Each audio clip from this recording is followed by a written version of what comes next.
Ever wondered what's the story between Lebanon and the UN Commission on the Status of Women? What was Lebanon's role in shaping women's rights internationally? Surprisingly, this small nation played a significant, yet often overlooked, role in the foundational discussions that led to key international agreements on gender equality. The seeds of a global movement. In the spring of 1949, as the world was navigating the early days of a new global order, the eyes of the international community turned to Beirut. The newly formed United Nations chose this vibrant, cosmopolitan city to host a pivotal gathering, the third session of the Commission on the Status of Women, or CSW. This was not just a meeting, it was a moment where global aspirations for equality intersected with regional realities. Lebanon became the first Arab nation to host such a high-level conference, putting it at the forefront of early women's diplomacy and the global fight for universal rights. The post-war context and the Commission on the Status of Women, CSW, mandate. The Commission on the Status of Women was established in 1946 with an ambitious mandate to promote women's rights and change discriminatory laws worldwide. In 1949, gender equality was far from universal. Only 25 of the 58 UN member states granted women equal voting rights. The Commission made securing universal political rights a top priority. Delegates from countries like the USA, China, India, and the Soviet Union, all women, were charting a new course for international law, a radical idea at the time. Beirut as a historic venue. Lebanon was a fitting, if not entirely conventional, host. Known for its intellectual vitality and a burgeoning civil society, it had a history of active women's movements campaigning for suffrage and legal reforms since the 1930s. Hosting the Commission on the Status of Women was a significant moment for the region. It symbolized a connection between the global women's movement and local struggles in the Middle East, offering Lebanese activists a direct link to international decision-making bodies. Key discussions and Lebanese contributions. Inside the conference rooms from late March through early April, delegates debated critical issues. The records show an intense focus on political rights, the push for a global convention ensuring women's right to vote and hold public office. Economic equality. Addressing the principles of equal pay for equal work and ensuring access to vocational training. Legal status. Discussing property rights and challenging discrimination in marriage and family law.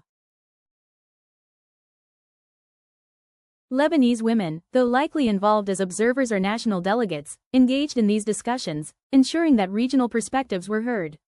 Their participation, alongside women from around the globe, contributed to the collective momentum that would eventually lead to major international human rights treaties.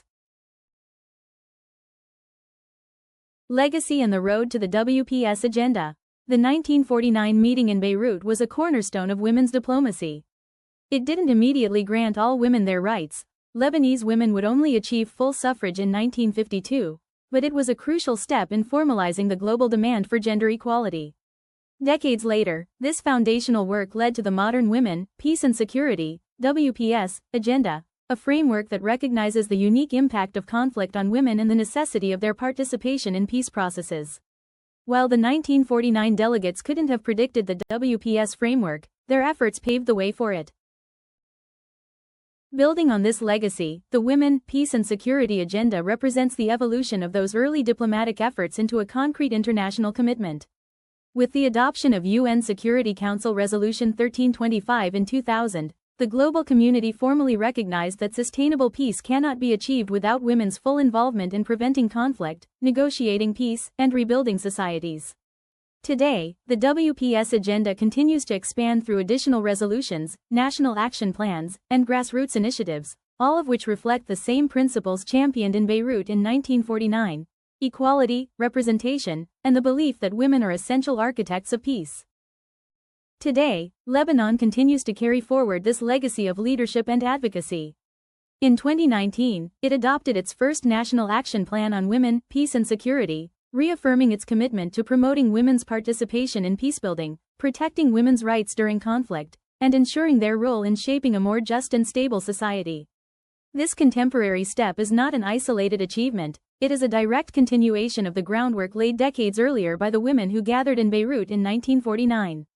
Their courage, vision, and insistence on equality helped create a foundation on which modern policies, including the WPS agenda, could be built.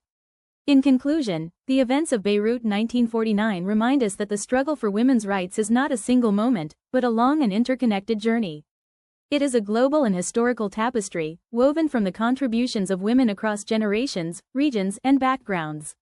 Lebanon's role on the world stage 75 years ago planted seeds that continue to grow today, seeds of representation, empowerment, and resilience. As we reflect on this legacy, we recognize that the history of women's diplomacy is still unfolding. Each new policy, each movement, and each voice added to the conversation ensures that the future of gender equality will be shaped not only by the past, but by the ongoing determination of women everywhere.